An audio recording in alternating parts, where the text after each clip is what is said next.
Hello people! Bonsri kanina. Itong linggo na to ay tanging dalaga lang na alaga yung pabaunan ko kasi nga yung pangalawang alaga ay may exam. Then itong sandwich na to, 4 na piraso to dala-dala ng tatay nila from biyahe or travel galing Barcelona. Hindi ko alam kung saan siya nag-stop over na merong available nito. Sa pagkakaalam ko lang available nito dito sa Riyadh. Itong sandwich na to from Pret a Manger. Tama ba yung pagka-pronounce ko? Correct me guys if I'm wrong. Wala yan dito na available sa Saudi. Ang pagkakaalam ko, pagka pupunta kami dati sa Dubai, mag-hoarding yung amo ko niyan. Mga 10 ganyan, pag pauwi na kami. Kasi nga, gustong-gusto nila yung sandwich na yan. And sa pagkakaalam ko din, from Barcelona, mag-stop over pa yan ng isang place bago dito sa Riyadh. Kasi nga, walang direct flight. So, hindi ko alam kung saang banda na merong available, kaya meron siyang bit-bit na ganyan. So, ito yung pinabaon ko sa kanya ngayon at ininit ko lang yan doon sa initan namin ng tinapay. And then yung fruits niya, black grapes and strawberry. Naglagay din ako ng cake rolls. Today naman, ako yung naghatid sa nag-e-exam. Tapos yung dalaga naman hinatid ng tatay. Pag uwi ko, naglinis ako ng sala and then naligo. Tapos nagutom ako at nag-crave ako ng almusal na kanin kaya napaitlog tayo. Kape!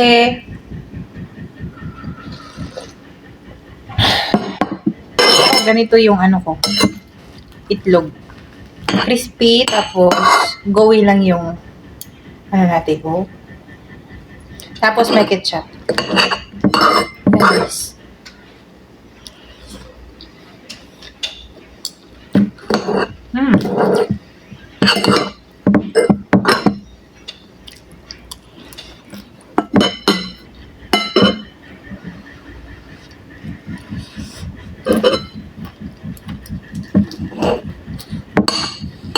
Sarap na itlog.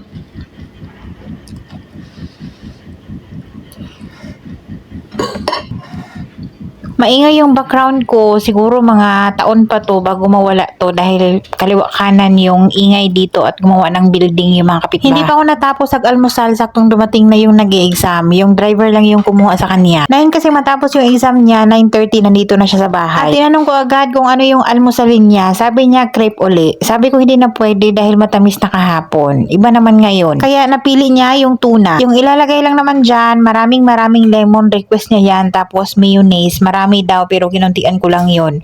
Tapos konting black pepper. Tapos ang gamit dyan is brown bread, yung Arabic bread. Isa ito sa madalas niyang i-request pag dito lang siya sa bahay, madalas dinner. Hindi nga niya lang tumabaon kasi nga hindi pwede dahil mangangamuyan sa lunchbox at sa school. Yan lang yung kanyang breakfast tapos gatas na lang, nagatas siya kanina dyan. Pagkatapos kong binigayan sa kanya, bumalik na ako sa coffee and then meron pa siyang isang natirang Pret a Manger nga na sandwich.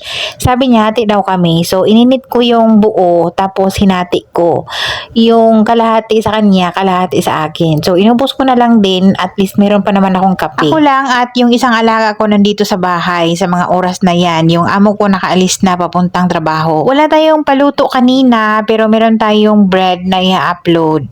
Nag-init na kami ng shakriya na upload natin sa lunch kahapon. Marami pang natira kasi nga hindi kumain yung amo kong lalaki dito at inimbitahan at nagmamadaling pumunta doon sa nanay niya dahil hindi niya naman pa nakita at hindi pa siya pumunta doon mula nung dumating siya dito sa Riyadh. So yung natira, enough naman sa amin lahat kanina, tapos pati yung salad. Buti na lang hindi ko yun hinalo sa sauce. Nag-iba na yung lasa ng sandwich na yan, or dahil sa hindi na siya fresh at ininit na lang.